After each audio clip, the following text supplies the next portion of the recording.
Bonjour à vous tous, les amis. J'espère que vous allez tous très bien. Bienvenue sur la planète Fatmir Football, là où on parle de foot pratiqué par les femmes. Vous commencez tous maintenant à le savoir. Vous êtes de plus en plus nombreux à venir vous abonner à la chaîne. Donc ça, c'est vraiment une très très bonne nouvelle. C'est un très bon indicateur pour moi qui me fait savoir que je suis bon an, mal an, sur le bon chemin pour faire la promotion du foot pratiqué par les femmes. Ça, c'est grâce à vous. Je vous le dis et je vous le redirai vraiment autant de fois qu'il sera nécessaire. Votre support est essentiel pour le bon développement de cette chaîne. Je vais bien, les amis. Moi, ça va très bien. Je suis actuellement en Suisse, comme vous le voyez. Je commence à choper l'accent local. Je suis sûr que vous êtes en train de vous dire derrière l'écran que j'ai pas du tout chopé l'accent suisse, ou en tout cas que je le fais très mal. Je pensais que c'était une bonne intronisation pour vous dire qu'actuellement en fait je suis en Suisse, dans cette bonne vieille ville de Zurich. Aujourd'hui, je suis passé par Bâle il y a quelques jours. J'ai été dimanche pour le match, super match de la troisième rencontre du groupe D entre la France et la Hollande. On va parler de tout ça dans la vidéo, bien sûr. Et je dois vous dire quand même que j'ai pas pu faire tout ce que j'avais envie de faire concernant donc mes pérégrinations, pour reprendre le terme que j'avais employé, à Bâle. J'ai couru après le temps du moment où je suis arrivé à la gare jusqu'au moment où j'en suis reparti. J'ai même pas pu goûter aux spécialités bâloises, les Wickelfish, dont on m'a vanté donc les mérites, si je puis dire. Mais encore une fois, je pensais m'être bien organisé pour pouvoir, profiter pleinement et de l'ambiance, de l'atmosphère qu'il y a dans cette ville, profiter aussi des attraits de cette ville. Et j'ai quasiment pas pu j'ai pas pu capter donc les ambiances que je voulais capter, et j'ai pas pu aussi profiter de l'architecture, des animations qu'il pouvait y avoir dans la ville. J'espère vraiment que j'aurai l'occasion d'y revenir.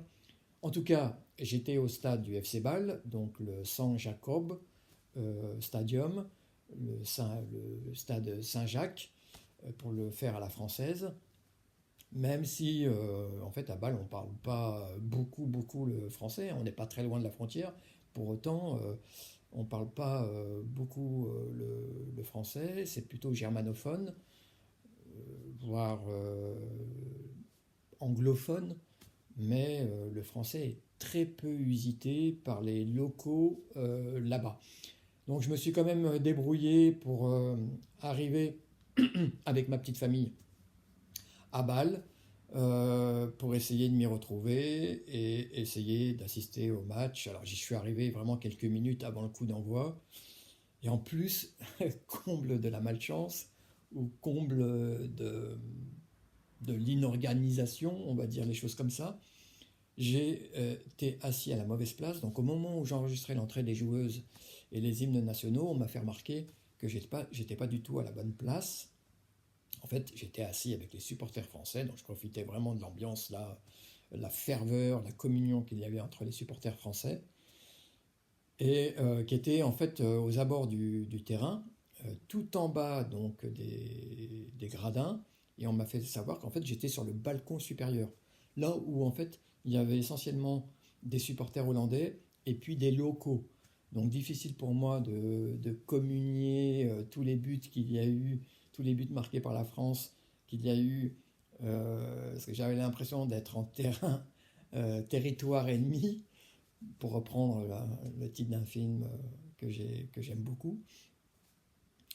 Enfin, quoi qu'il en soit, j'ai profité vraiment intérieurement donc de la performance des Bleus. On va débriefer tout ça dans cette vidéo. Vous connaissez donc la musique, on commence par les schémas tactiques, j'aime bien ça. Ensuite, on parle des enjeux, on déroule le fil du match, les amis. Et enfin, restez bien avec moi jusqu'à la fin, on mettra des notes aux joueuses qui sont ressorties dans ce match. C'est parti, les amis.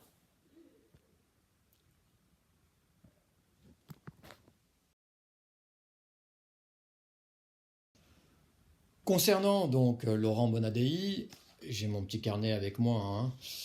Concernant donc Laurent Bonadei, il reconduit donc le même schéma tactique qui a fait le succès des Bleus depuis le début de l'année 2025, ce fameux 4-3-3, avec quasiment les mêmes joueuses que contre les Anglaises, donc lors du match d'ouverture.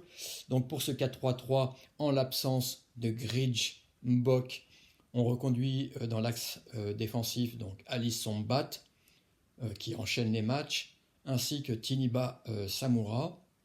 Sur le côté droit, on retrouve Elisa de Almeida, qui remplace donc Melvin Ndongala. Et enfin, sur le côté gauche, l'inamovible Selma Bacha.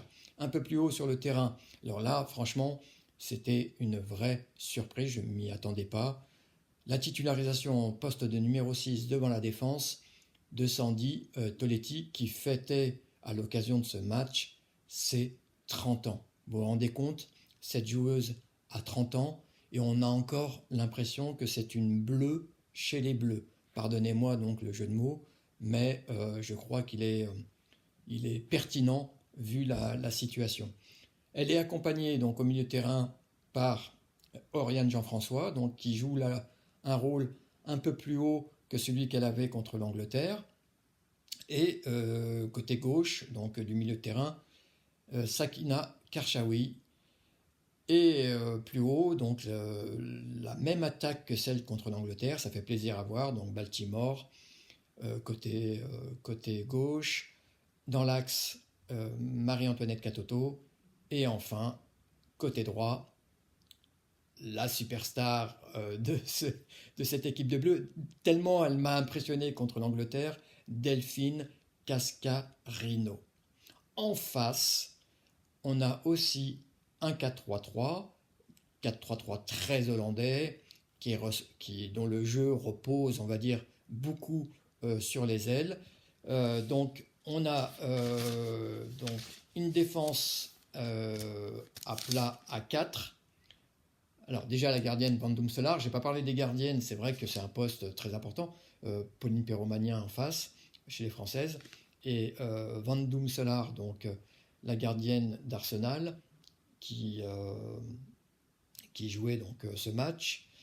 Dans l'axe, on a Jansen et Spitze, donc Sherita Spitze, qui fête, on va dire, sa 246e cap pour cette équipe hollandaise. Donc c'est un record mondial, hein, bien évidemment, hommes-femmes confondus, hein, personne ne fait mieux. Donc Jansen Spitz, c'est vraiment une défense très, très, très expérimentée.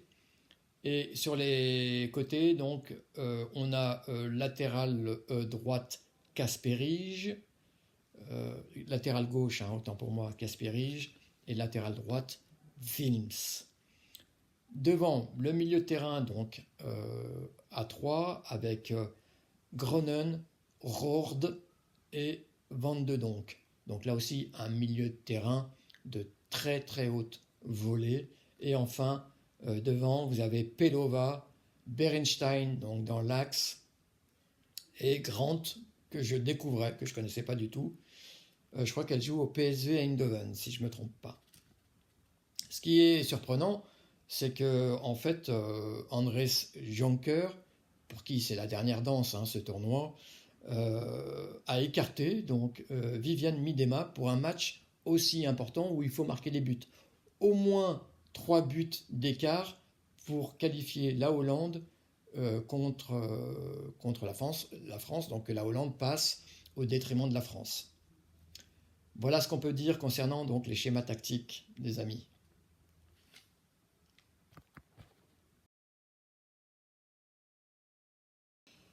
L'enjeu de ce match, il est très simple pour Andris Jonker et ses troupes. C'est tout bonnement déjà de se remettre la tête à l'endroit après la fessée prise contre les Anglaises, les Hollandaises qui ont perdu le match dans les très grandes largeurs, donc 4-0. Donc, elles doivent regagner si possible avec la manière et regagner en marquant au moins 3 buts de plus que l'équipe de France pour avoir une chance d'aller en quart de finale. Pour la France, alors c'est plus simple. En fait, soit vous tombez dans les calculs d'épicier, vous prenez la tête pour essayer de au moins perdre le match par 2 buts d'écart, pour poinçonner votre ticket pour les quarts de finale. Par contre, vous perdez votre première place, puisque en face, l'Angleterre a vraiment des chances de gagner son match contre le Pays de Galles. Soit vous continuez à entretenir cette superbe dynamique depuis le début de l'année. Il y a 10 matchs joués en 2025, 10 victoires. Donc là, vous avez la possibilité d'enchaîner une 11e victoire, ce qui serait un record historique sur une année civile. Et ça permettrait vraiment de débarquer pour ces quarts de finale, regonfler à bloc et lancer comme des balles contre visiblement l'Allemagne, si on maintenait donc la première place. Voilà ce qu'on peut dire donc concernant les enjeux sur ce match.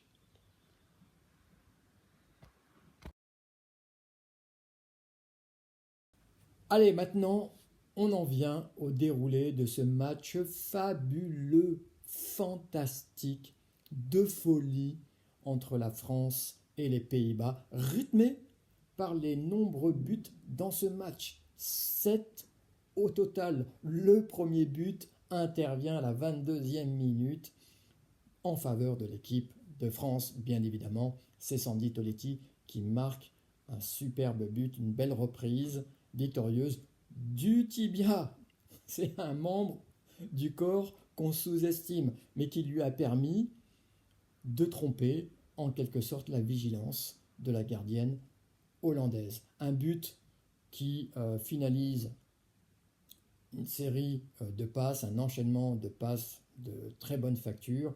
Côté gauche, on trouve Selma excentrée qui lance en profondeur Katoto aux abords de la surface, qui centre directement pour Sandy Toletti qui se retrouve donc face à la cage batave et qui donc marque ce premier but qui met bien la France dans ce match. Sauf que les Hollandaises ne s'en laissent pas compter et répondent du tac au tac à cette ouverture du score de l'équipe de France avec Victoria Pelova qui est elle aussi aux abords de la surface française et qui torpille la cage de Pauline Perrot-Magnin, un superbe but qui se loge dans la lucarne de l'équipe, du but de la gardienne de l'équipe de France, Pauline Perrot-Magnin, et donc qui permet à cette équipe de Hollande d'égaliser dans ce match. La Hollande qui va continuer à presser et qui va s'en retrouver récompensée, puisqu'à la 40e minute,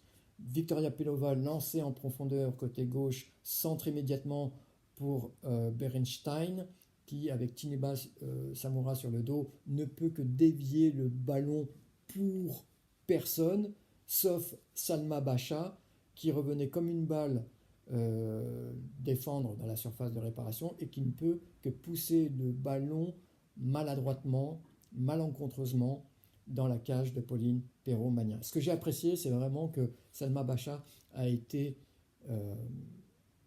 réconfortée par de nombreuses joueuses françaises. Là où il y a encore quelques mois en arrière, l'équipe de France aurait peut-être baissé la tête. Là, tout le monde est venu réconforter Salma Bacha en lui disant que rien n'était fini et qu'elle allait rebondir. Mais ce qu'on peut dire sur cette première mi-temps, c'est quand même que les Pays-Bas ont su beaucoup gêner l'équipe de France sur la profondeur. Il y a un problème de la gestion de la profondeur pour cette équipe de France. Les équipes adverses en ont conscience et en profitent. Donc la Hollande s'est pas fait prier donc, pour lancer de longs ballons sur les côtés. On sait que les ailes, c'est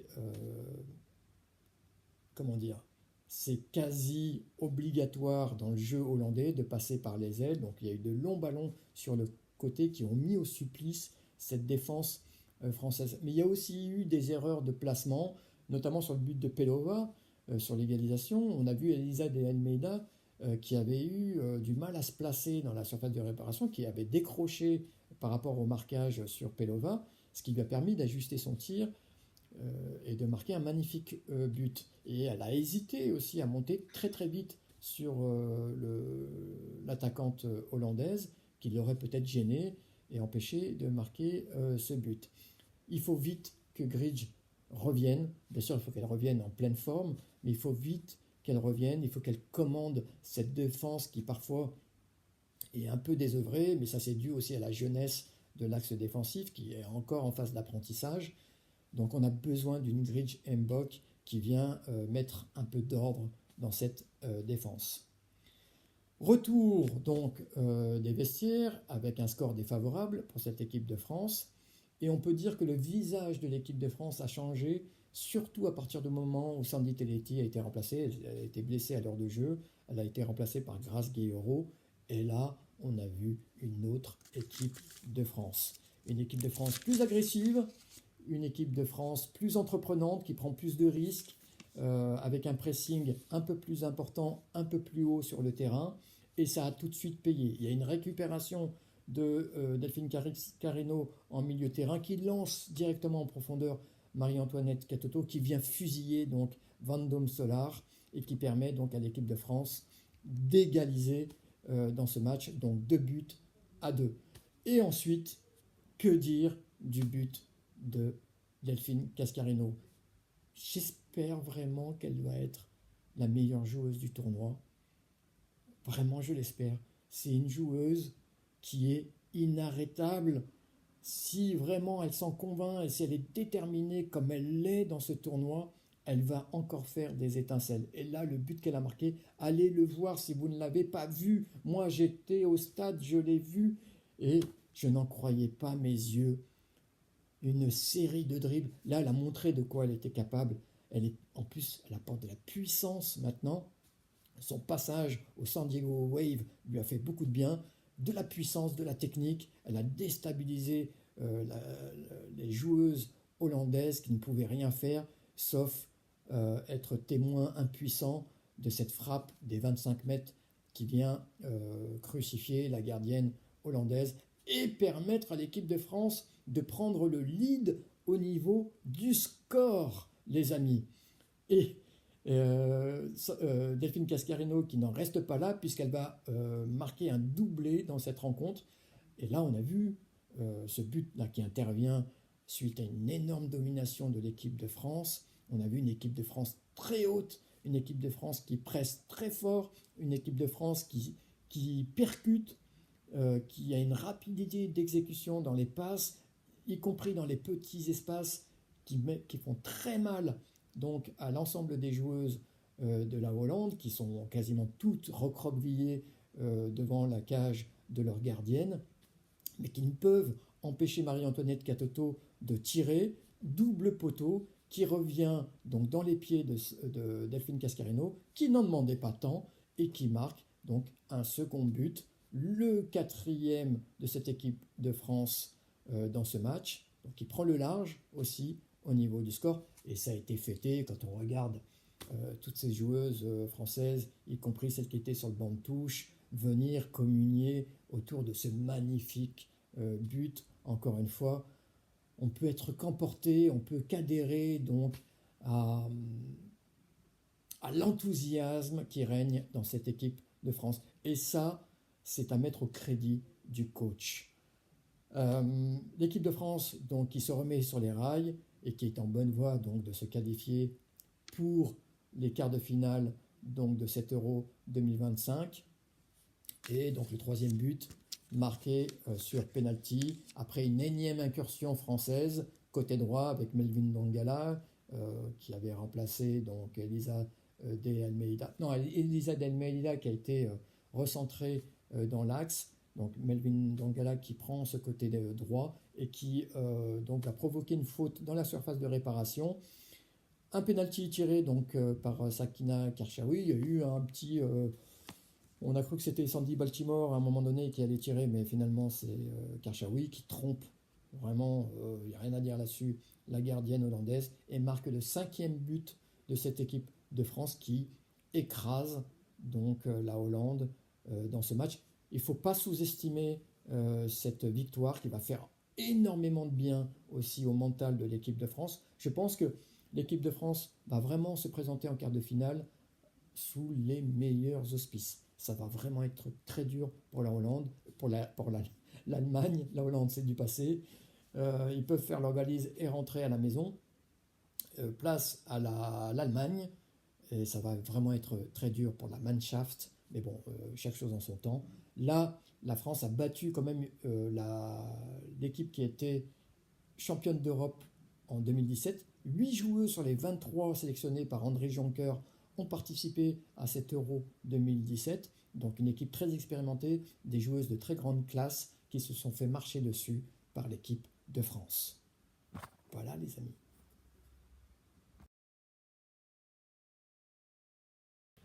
Et maintenant, c'est l'heure des notes. Donc j'attribue les notes pour les joueuses qui, à mes yeux, sont vraiment ressorties dans ce match, que ce soit de façon positive ou négative. On va commencer par l'équipe de France. Je mets la note de 9 sur 10 à Delphine Cascarino. Alors, certes, en première mi-temps, elle n'a pas tout bien fait et elle a aussi, comme l'ensemble de l'équipe, subi les vagues de cette équipe hollandaise qui avait très faim, qui avait envie de prendre sa revanche par rapport à la fessée qu'elles avaient prise contre les Anglaises. Mais c'est vrai que Delphine Cascarino, le peu de fois, parce que la France a très très peu joué avec ses ailes, finalement, ou en tout cas on a du mal à lancer en profondeur donc nos joueuses sur les ailes, que ce soit Delphine Cascarino ou Sandy Baltimore. Mais c'est vrai que le peu de fois où elle a eu le ballon, elle a vraiment été très bien prise par Kasparich qui lui faisait un marquage à la culotte. Elle a eu du mal à en sortir. Malgré tout, en deuxième mi-temps, elle a étalé de toute sa classe la deuxième mi-temps avec 2 buts fantastiques. Le premier vraiment digne d'une ballon d'or, si je puis dire. Excusez-moi, j'ai une mouche qui m'embête. Digne d'une ballon d'or. Et c'est tout le mal que je souhaite à cette superbe joueuse qui n'a pas tout le temps été, comment dire, considérée à sa juste valeur, je trouve. C'est une incroyable joueuse qui,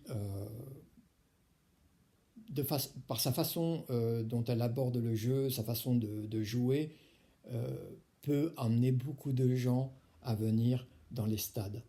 Vraiment une joueuse incroyable, donc la note de 9. Et puis elle représente un petit peu cette attaque de feu, cette attaque de l'équipe de France qui est en feu.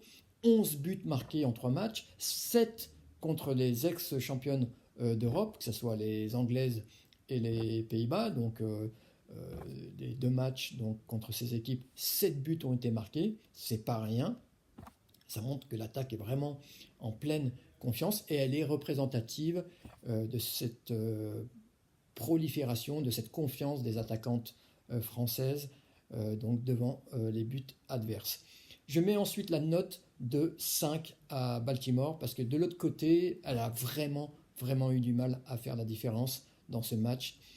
5, j'ai failli lui mettre la note de 4 parce qu'elle a pas réussi grand-chose, Sandy Baltimore. Quand on l'a trouvée dans les pieds, alors là, elle avait vraiment du mal à faire la différence face à Vince, qui mettait beaucoup d'engagement, beaucoup d'intensité, donc au niveau défensif. Elle, je crois, ne l'a jamais passé une fois. Elle ne l'a pas passé même pas une fois dans cette rencontre. J'y arrive, bon sang. Donc Baltimore a vécu un match très très difficile contre les Bataves. Et enfin, je mets la note de 8 à Oriane Jean-François, qui a eu un rôle un peu inédit, un peu plus haut sur le terrain, en milieu de terrain, que celui qu'elle avait contre les Anglaises, devant la défense. Là, elle était milieu relayeuse, et cette fille joue avec beaucoup de personnalité. Elle prend sa chance véritablement. Elle sait qu'elle a une opportunité en or de marquer des points, et elle ne loupe pas cette chance, surtout qu'à côté, on a Sandy Toletti qui est un petit peu dans le creux, encore et toujours. Elle a marqué un but, Sandy Toletti, effectivement, mais on sent que ce n'est pas la grande confiance, alors que Oriane Jean-François joue vraiment avec beaucoup de culot, et ça fait beaucoup de bien à l'équipe de France au milieu. Moi, j'aime beaucoup ce milieu de terrain, du coup, Oriane Jean-François associé à Gueye-Yoro et Karchaoui, c'est d'ailleurs le milieu de terrain qui a fonctionné à partir de l'heure de jeu et qui a tout renversé sur son passage. En face, je vais mettre la note de 8 sur 10 à Pelova, qui a fait une première mi-temps vraiment de classe mondiale. Elle a fait très très mal sur son côté gauche, elle a fait très mal à Elisa de Almeida, à la défense française. Elle marque un superbe but égalisateur donc à la 25e minute, je l'ai dit, en première mi-temps. Et puis à la 40e, elle est lancée en profondeur, donc elle a fait des superbes appels dans le dos de la défense. Elisa de Almeida qui avait tendance à un peu trop se recentrer, on sait qu'elle a tiré par l'axe de la défense. Ça a permis à Pelova donc d'avoir de gros espaces à avaler, et à la 40e donc elle est lancée en profondeur et elle fait ce centre où elle touche Berenstein qui remise sur Selma Vacha qui marque contre son camp. Donc elle a beaucoup pesé sur cette première mi-temps, et c'est vrai qu'après, en deuxième mi-temps, elle a subi un petit peu la vague bleue comme l'ensemble de ses partenaires. Enfin, je vais mettre la note de 3 au sélectionneur. C'est une erreur de casting pour moi. Depuis son arrivée, il a plongé cette équipe de Hollande dans une forme de football alternatif, on va dire, entre le très bon et puis le très mauvais. Voilà, donc, et l'équipe de Hollande a oscillé de l'un à l'autre au travers de ces matchs sans vraiment trouver de régularité.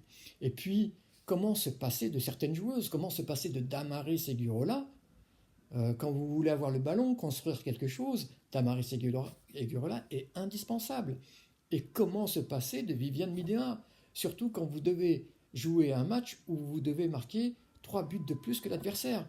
S'il y a bien une attaquante qui est capable de vous marquer des buts, c'est Viviane Miedema. Et je pense qu'une association Pelova, Miedema, Berenstein aurait fait très très mal à l'équipe de France. Il a vu les choses autrement, il a eu d'autres plans, il va mourir avec ses idées. Merci, au revoir, tu ne vas pas du tout nous manquer, André Jonker.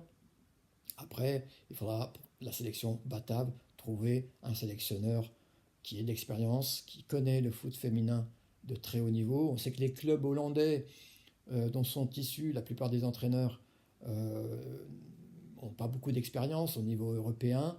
Il faudra quand même trouver la perle rare pour cette formidable équipe hollandaise qui a encore des ressources au sein de son effectif. Voilà ce qu'on pouvait dire sur les notes, les amis. Je vais vous remercier. Vous êtes tous formidables. À très bientôt pour d'autres vidéos. De très bonnes vacances si vous êtes en vacances. Profitez de cet été. Profitez de cet euro. Et va-va-voum, les amis!